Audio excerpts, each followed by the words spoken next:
wanted to start off talking to you this morning just about corruption in general. It's something that we are kind of used to, but we don't necessarily talk about in the church so much. You don't hear too many sermons on social justice, but where Esther and I live, there's two supermarkets pretty near to us. One of them is it was Super Fresh and got bought out by Acme. That's not as good. And then right down the street, right next to it, is Whole Foods.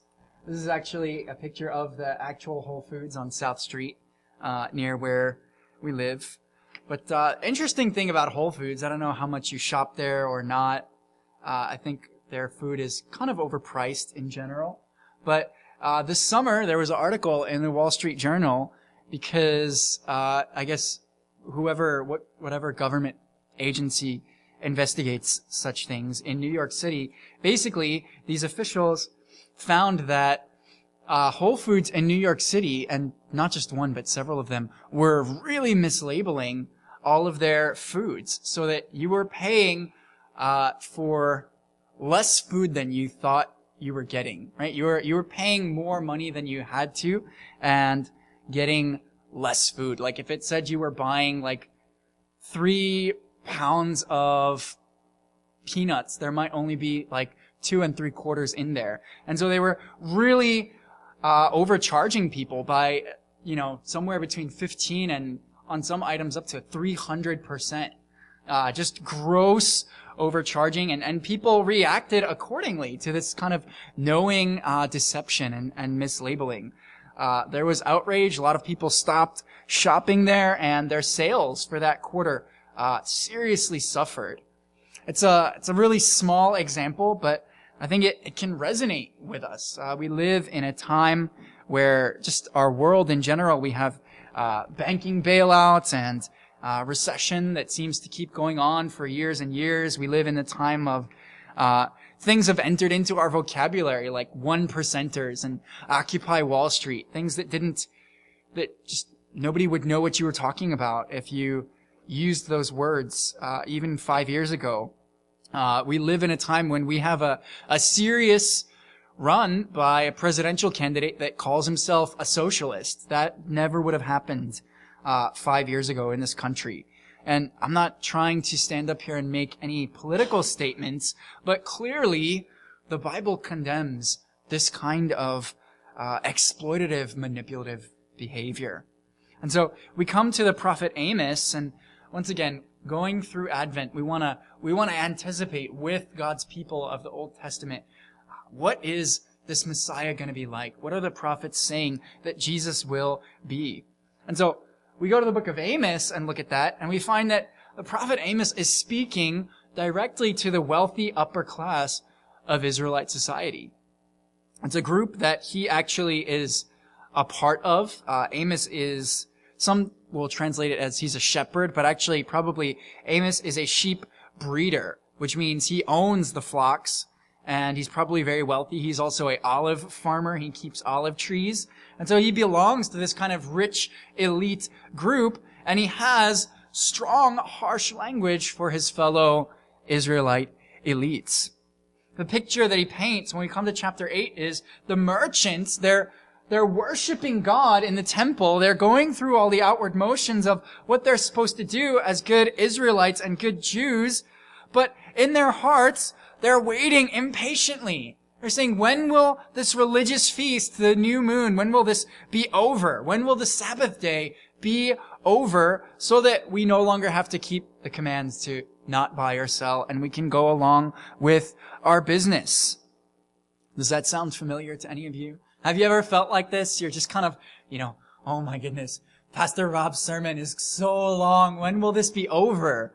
Right? I think I haven't done it here, but one very out of season sermon, I think I went an hour 15 before I realized that I had kind of gone overtime. That was at Brooklyn Church, so I've spared you guys. But yeah, have you ever felt that way where you're just like, your heart's not really in it? Maybe for you, you're not necessarily greedy for financial gain. You're like, man, I could be working right now, but you're still greedy for your time to be your own. You see God's demands of worship as intrusive. Their heart's not in it. Now, outwardly, they're obedient, religious people, but in their hearts, worship and the things of God are a burden to them. And so they say in verse 5, when will this be over? They're hypocrites.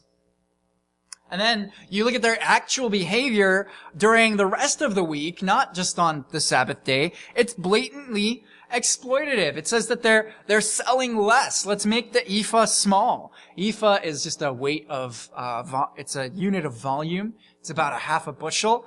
And what it means by let's make the ephah small is let's kind of take our ephah basket and let's put a false bottom in there. So you think you're getting a half a bushel of wheat, but actually we've lined the basket. We've made it small. So you're getting less than you think you're getting. Not only that, but let's sell it at a higher price. Let's make the shekel big. Back in thousands of years ago, in Amos's day, they didn't have paper money. They didn't have standardized coins. So what you would have to do is you would have just a weight that would be called the shekel. And let's make the shekel big. So this is your gold shekel weight over here. And it says this is how much a shekel weighs. And if you make that heavier than it's supposed to be, you've got to pile up more and more gold and more money on the other side to balance out a shekel. So it takes more gold to balance it. So they're selling less and they're selling it at a higher price. Not only that, but they're including, you think you're buying wheat, but when you pick wheat, you have to separate out the chaff, the kernel, that like flaky, papery husk that's around the wheat. And that would fall on the floor. And you're not supposed to sell that. That's waste. But they're actually selling the floor sweepings along with the wheat. And they're mixing back in the garbage along with the good wheat and selling that to people as if they were getting pure wheat. And so you can imagine there's dirt and other just foreign bodies in there. And just in general, instead of helping the poor to get dignity and to pursue justice and get back on their feet, things that Yahweh calls for repeatedly in His law over and over again, He sets special protective measures to watch over the poor. Instead of living that way, these rich people are selling the poor for a pair of sandals. It's essentially economic slavery, all to line their own pockets, line their own bellies, pad their own lifestyle. And throughout the Bible, you'll notice maybe some patterns. There are two kind of sins that are commonly pulled out as examples of, they sort of stand in for what utter sinfulness, total reckless abandon to our sin looks like. So in other words, it's two specific sins, but they kind of work as a category where they're assuming a lot of other sins underneath them. That if you're wrestling with these two sins, then you're just utterly sinful. And so they're representative like that. And the two of them are unrestrained sexual sin and unrestrained greed. Those are the two things this is what being given over to your evil desire looks like. This is as bad as it gets.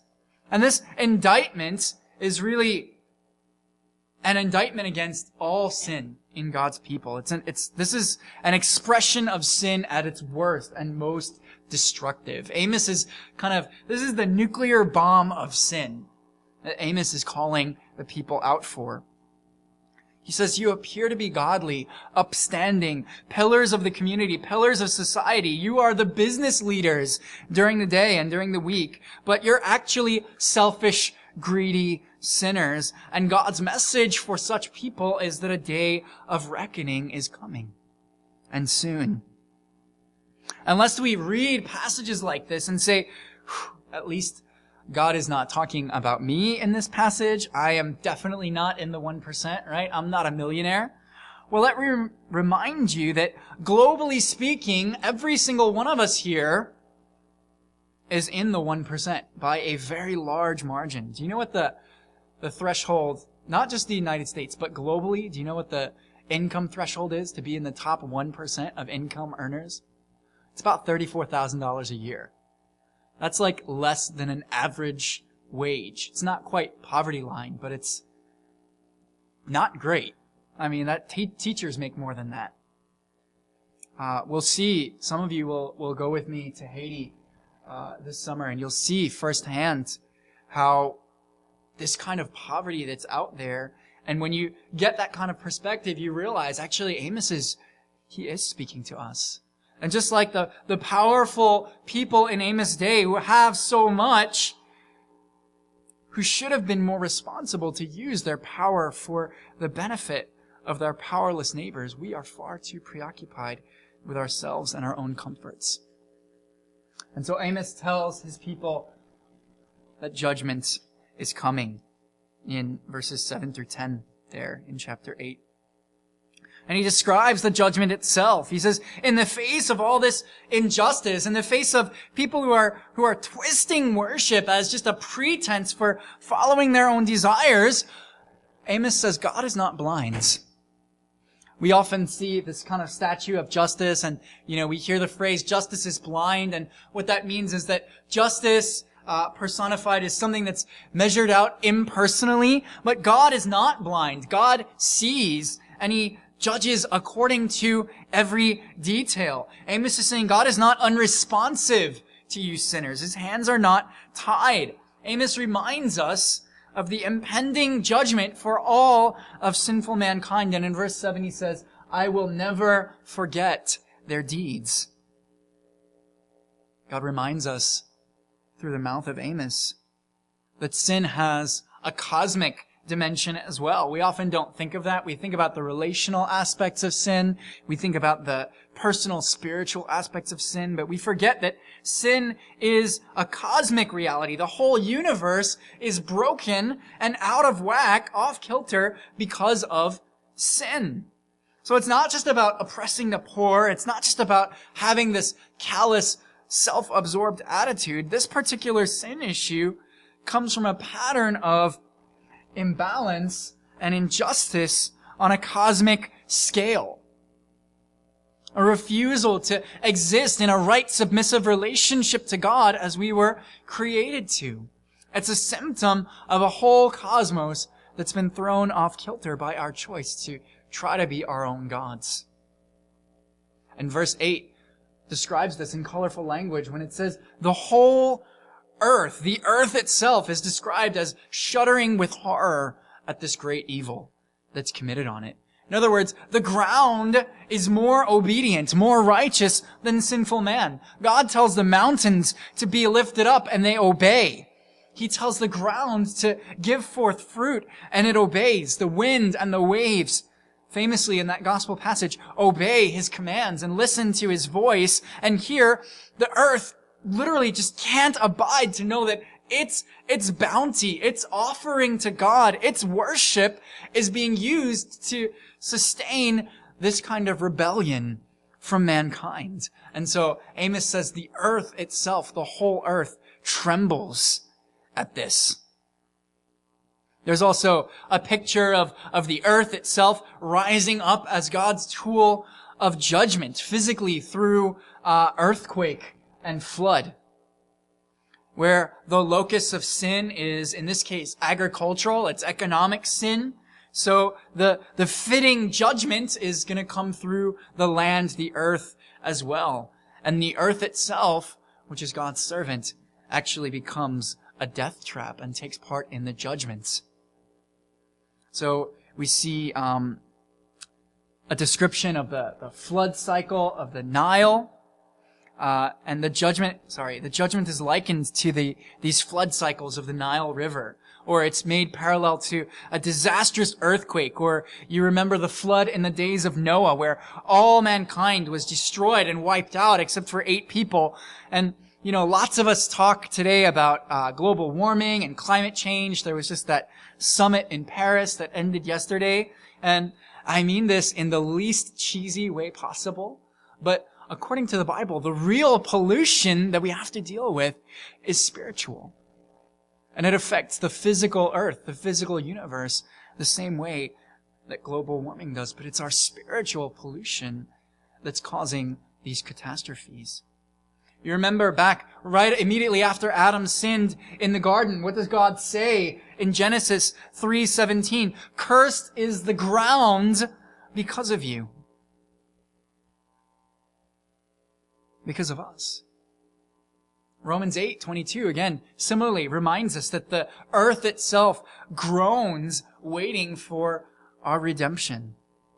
The land is an unwilling victim of our corruption. It suffers because of us, and it participates in God's judgment on all such sin. So since the universe itself is actually part of the judgment, we know also that Amos is not talking about just an isolated judgment on a few sinners. What Amos is describing in these verses is the language is much, much broader than that. The phrase, that day, tells us that what Amos is describing is not just a local judgment on a few sinful Israelites, but he's talking about the day of the Lord. That's a phrase that pops up over and over again in the Bible and is always talking about the final judgment. When he says, in that day, Amos means the day of the Lord, the final judgment. God's culminating final outpouring of wrath on sinners. And so he says there will be sackcloth and mourning. The sun will go dark in the middle of the day. This is the big one. And we are promised that it is, in fact, coming. And then Amos moves on from there and he says, in light of the fact that this judgment is coming, don't say to yourself, I'm safe. He focuses it in even more and says, this means you. Don't think that your theological devices or your creative ways of interpreting things will shield you. You know, we all have kind of a vague knowledge of the judgment day. We profess it in our creed. We said this morning, He will come again in glory to judge both the living and the dead. And yet, in our day-to-day life, in actuality, we don't live as if we really believed that, as if we really expected it at any moment.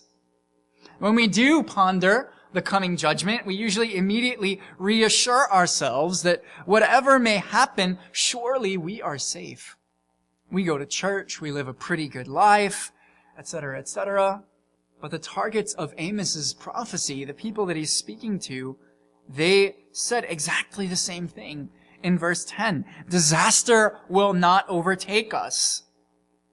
They're banking on their superficial religion and how God has been patient and merciful in the past, and they're thinking, we have nothing to worry about. Surely we are God's people, and God will never judge us. They see God as just a toothless tiger. He may roar, but he can't actually bite you. He'll never go through with it. And Yahweh responds angrily to this. He says, what? You think that you're in some kind of special relationship to me? You have dishonored me so much that your outward worship is totally meaningless. The formalities of external worship are not going to save you on that day. He says to his people, do you think you're chosen? You're just like the Cushites to me. Now, Cush in biblical, I'm sorry, that's a kind of a grainy map, but it's basically Ethiopia over here. In other words, biblically speaking, Cush is a faraway, distant land. It's an insignificant, unimportant people. And God says, you think you're special? You think you're the apple of my eye or something? You're just like the Cushites. You're just kind of over there. You're irrelevant. You think you're safe no matter what you do because I showed kindness to your ancestors centuries ago? Because I rescued your great-great-great-great-grandfathers out of Egypt? God says, you know what? Yeah, I cared for Israel in that way. But you know your enemies, the Philistines, the Syrians, all those people that oppress you? I cared for them as well. The Philistines who live over here on the sea coast and they are always attacking you and oppressing you, they had their own exodus from Crete, and I led that as well. These Syrians over here, the Arameans that are always invading your northern hill country, they had their own exodus from Cyprus, and I brought them over and I guided them the same way that I guided you out of Egypt. I guided your enemies as well in their own Exodus stories. They too had Exodus events led by God. This is greatly insulting to Amos's hearers, to be compared directly to their enemies and say that they're no better.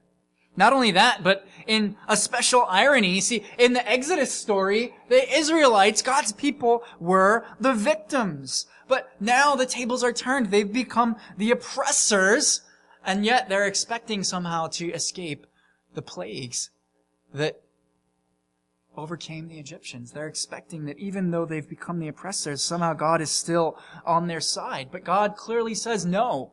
If you break my covenant, if you reject my laws, don't think that your past historical links to me will avail you at all.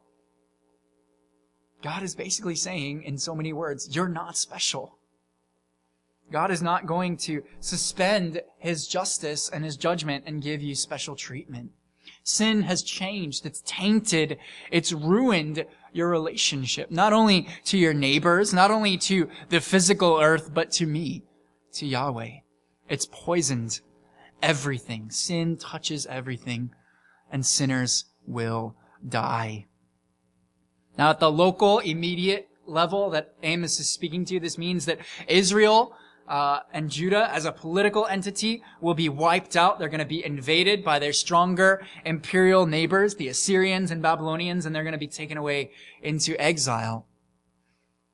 And yet, there is hope. Because he says in verse 8, not every family of Jacob will be destroyed. In spite of all this, God is still not going to forget his promises, and a faithful remnant remains. Because for those who trust, for those who keep the covenant, for those who have not soiled themselves in this way, the judgment is not punitive, but it is purifying. It's cleansing. God clearly says in verses 9 and 10, not one sinner will escape the judgment, even though they imagine that they have immunity and they're going through all of these hoops to kind of assure themselves. The day of judgment is real. Hell is real, no matter what anyone says, no matter how theologically uncomfortable the idea of hell and eternal punishment makes us. God says, don't be deceived. Don't have false security. But for those who are righteous, yeah, the judgment still comes, but judgment does not have the final word. And instead of being destructive and disintegrating, judgment becomes purifying and cleansing in its effect. This is a picture of gold being heated up in a furnace. And what happens is there's still that same fire, but instead of destroying the gold, what it does is it makes all the impurities, all the dross, all the impure stuff, all the stuff that's not gold, bubbles up to the top so that it can be scraped off. And that same heat, that same crucible, that same fire of judgment, instead of destroying and consuming the gold, actually cleanses and purifies it. God is saying the judgment that everyone will pass through, this great day of calamity and transformation for the whole universe, it's going to serve to separate the good from the bad. And he describes it as a sieve. I don't know if you've ever done much gardening, but this is a sieve. It's basically a grate in the bottom of a box, and your dirt, which is small, will fall through, and your rocks, which are too big to go through, stay in the box. And he says, I will shake the nations as a sieve. And he says, not one pebble will fall to the ground, will fall to the earth. God has a watchful eye on both the righteous and the unrighteous. And not one sinner will escape, but not one righteous person will be lost. The day of the Lord brings both wrath for God's enemies and salvation for God's people all at once. So, who is Amos talking about? Who is the remnant? Who is it that actually gets saved through this terrible ordeal? If sin touches everything, as he's just said, if the judgment is unavoidable, then who's going to be saved? Who is this faithful remnant? All through the Old Testament, if you read carefully, it seems that the promises of salvation, the things that God says he's going to do for his people, are actually getting, instead of closer and closer as time goes on, they're actually getting more and more remote. It's impossible to reach. It's like you're trying to get over there, and God's promised you that this is where you're going, and yet this space in between keeps getting bigger. That mountain is getting further and further away. It's impossible to get there. As you dig into what human nature is like, and sin and evil gets worse and worse, and sin comes more and more into focus as the Old Testament goes on, and as instead of actually getting there, but as what looms bigger and bigger in our vision is actually doom and judgment nearer and nearer in the prophet's vision, there is at the same time a parallel thought that God is going to preserve a remnant. In other words, he's not starting over. God is going to see to it that no matter what happens, there will always be someone that he can keep his promises to. And as you progress, it's clearer and clearer that the remnant gets smaller and smaller. Tolkien, in his famous book, Lord of the Rings, they start off, right? The Fellowship of the Ring. They start off with all 9 of them, all the people that are going to go to take the ring to Mordor and destroy evil once and for all. And they start off with 9 of them to go on this epic journey and destroy the ring and bring peace and order back to the land. But what happens throughout the story? Well, slowly, as you go on, more and more of them drop off. More of them get sidetracked. Gandalf gets kicked into that big cliff thing in the first movie, and he disappears halfway through the first movie. He's no longer there. Then a couple of these guys get captured by orcs, and a few more of them have to go off and, get them back. And this guy gets killed at the end of movie 1. I'm sorry if I just ruined it, but yeah, it's many years old, so I can spoil it as much as I want.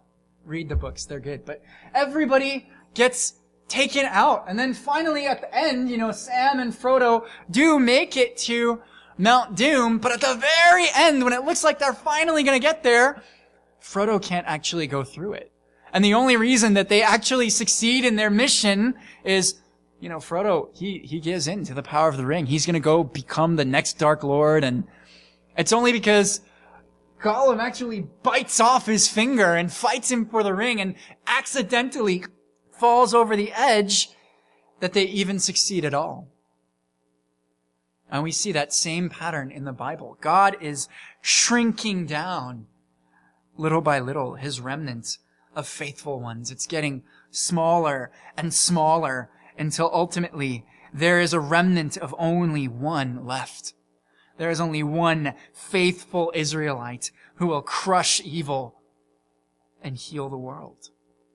And he's the one who receives all the promises. It's the Messiah is coming, and he's the one who's going to keep the covenants. And in doing so, he will triumph over judgment and reverse the curse. And he will open up the gates wide for that remnant which has shrunk down and down and down as time goes on. Now it's going to explode outward again and encompass everyone that he represents, everyone who belongs to him, everyone who has faith. Do you see that pattern here? It's just shrinking down smaller and smaller and smaller till a remnant of one in Jesus Christ, and then it explodes outward, and the church expands and includes all nations, and he heals them. He heals their relationship to God and to each other and to the whole world. He is the great healer of the whole universe. There is rebuilding and healing on the other side of judgment.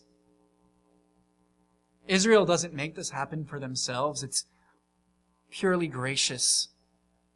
And we've said before that every single one of us is indicted by this passage. It's obvious that our world is broken and in need of healing. Right? I don't need to tell you that. That's something that's obvious to all of us. But some of us, Amos says, through the pure, free mercy of God, some are kept safe through the gift of faith. God is not going to abandon his promises to David. He is going to rebuild what was torn down, what was ruined by sin, through that remnant of one, through his anointed one, through his Messiah. Right? You guys know that Messiah, Christ, anointed one, it's all the same, right? Anointed one is English, Messiah is Hebrew, Christ is Greek, all the same word. Through Jesus Christ, he's going to rebuild what was torn down. For those who are united to the Messiah by faith, who take refuge in him, they are going to enjoy all the blessings of his rebuilt kingdom. And so judgment becomes not just punitive, but cleansing and restorative. There's painful healing. You know, in right before 8th grade, this is dating myself, but I was rollerblading. Do they make rollerblades anymore? Do you guys at least know what I'm talking about? It's like a roller skate where they're all inline, so it's an inline skate. Anyway, I was rollerblading at a skate park right before 8th grade, and I fell and I broke my arm. I just fell over and I landed my whole weight on my wrist, and I put a brand new elbow right there. Just 90 degrees right through my arm.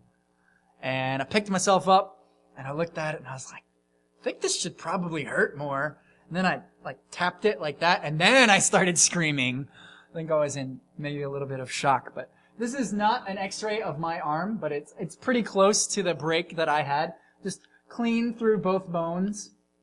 Right about there. I'm lucky I didn't nick the growth plates, but it's a pretty serious break. What do you have to do with a break like that?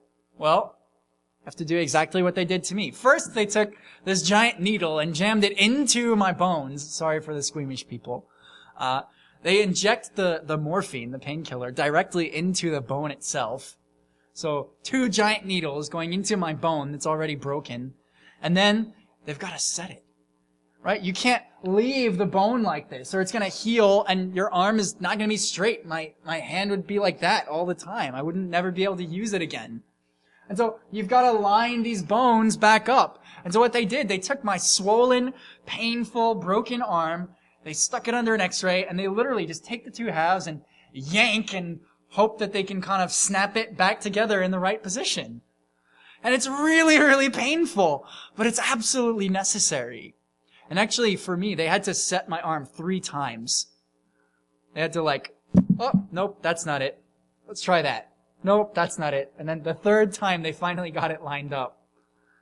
It's really painful, but really necessary. Now, it's an imperfect analogy, right? Because God does not waste tries. He's not inefficient. He's not getting it wrong at first. But you get the idea, right?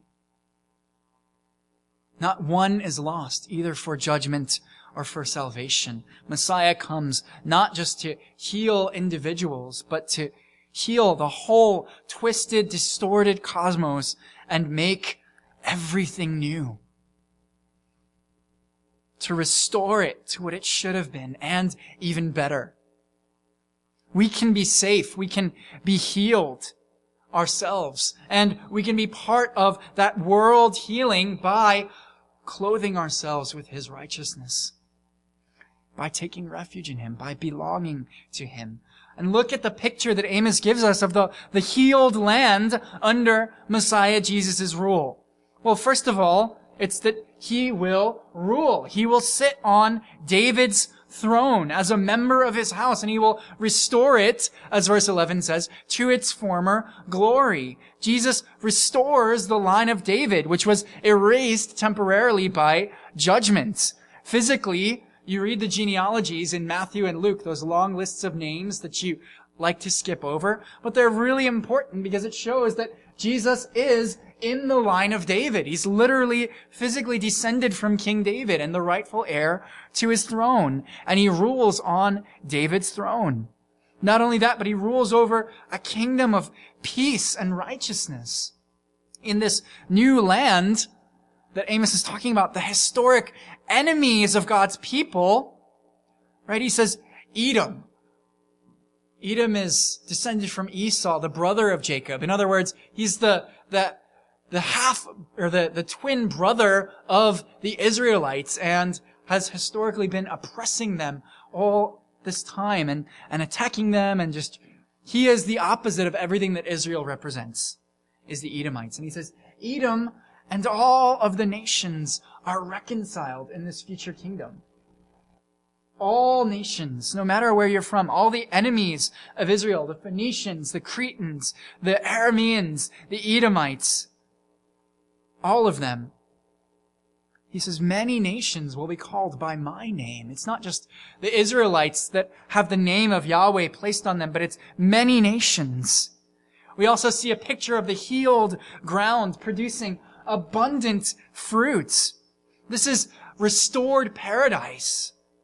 Revelation 22 verse 2 focuses us in on that. And it says, through the middle of the street, talking about Messiah's kingdom, the new heavens and the new earth, there was a tree of life with its 12 kinds of fruit, yielding its fruit every month. In other words, you don't have just a fig tree and an apple tree and a grapevine, but all of those kinds of fruit will come out of the same tree. And it doesn't bear fruit just once a year. It bears fruit every single month.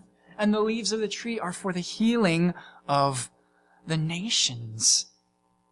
God himself is going to bring about this future kingdom by his own action according to the promises that he made to David. And many different nations, anyone who is called by Yahweh's name, anyone who hears his call and responds, is included in this kingdom, and that includes the conversion of many non-Jews, many Gentiles. As we see from these photos, right? A whole bunch of Gentiles called by Yahweh's name in his new, restored, healed kingdom.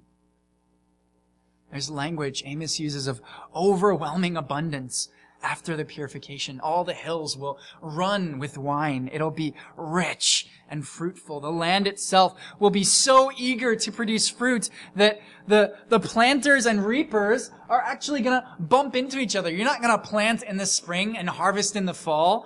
It's going to be growing up so quickly, and you're going to be planting so quickly after you harvest it that you're going to bump into each other, and you're going to be working at the same time. There's no waiting. There's constant growth. And verse 15 promises us that this is final. This is permanent. They will never be uprooted again. Another future judgment is no longer possible at this point. Because when Messiah comes, he utterly heals and restores. Jesus is that world healer. We read in the accounts of Luke and Matthew, Amos was talking about in that day, in the day of the Lord, the day of judgment, there will be darkness at noon and great earthquakes. Well, we read about those on another day too, and it is when Jesus is crucified. Luke tells us about the 6th hour, that's about noon, till about 3 o'clock, there was darkness over the whole land. Matthew tells us in chapter 27, and the earth shook so that the rocks were split and tombs were opened up and many bodies of saints were raised from the dead. And the centurion also saw the earthquake. There is an earthquake and darkness. That's supposed to be the day of the Lord. This is telling us that this is the day of the Lord when Jesus is crucified. God doesn't forget our sins, but he judges them on the cross. And when Jesus came and died the first time, that is a fulfillment of that final judgment, the day of the Lord that Amos is talking about. But it's not on his sin. It's judgment for our sin. And Isaiah tells us, after the suffering of his soul, he brings healing to the nations, to the cosmos, and to us.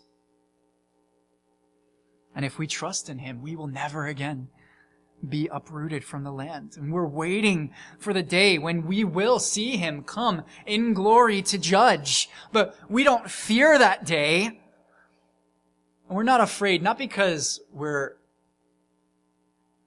just treating God like a toothless tiger, as Amos indicted his people for. It's not because we are sinless and perfect either, but it's because in him we're safe. Judgment has already been poured out. He's sprinkled and healed the nations. We can endure the judgment day because we'll see him who covers us sitting on his rightful throne forever and bringing in this kingdom of wholeness and restored peace in the new creation. You know, there's a famous Christmas hymn, Joy to the World. It's actually not about Christmas at all. It's about the second coming. Let's look at some of the lyrics and then we'll sing it, actually. But joy to the world, the Lord is come. Let earth receive her King. There's a picture of Jesus sitting down finally on his rightful throne to rule and judge the entire earth. And it talks about fields and floods, rocks, hills, and plains. All creation is singing and praising and worshiping God, just like Amos's picture of abundant fruitfulness and the land tripping over itself to produce fruit and offerings to God. He comes to make his blessings flow into all the broken places, all the places that were formerly cursed. He brings healing. He comes to make his blessings flow as far as the curse is found, to all of the corners of the earth. Talks about for all eternity we will live under our healing King because he will rule in truth and grace. And all nations will prove or test to prove the quality of something. It's proof as in like proofreading. They will prove the glory and righteousness and wonderful love of our healing King. That's what we're singing about. It's not Jesus in a manger coming down to be the Lord veiled in flesh, but it's the Lord coming in glory to heal the whole world and to save his people from their sins once and for all, where they will never again be uprooted from the land. That's Amos's promise. That's God's promise.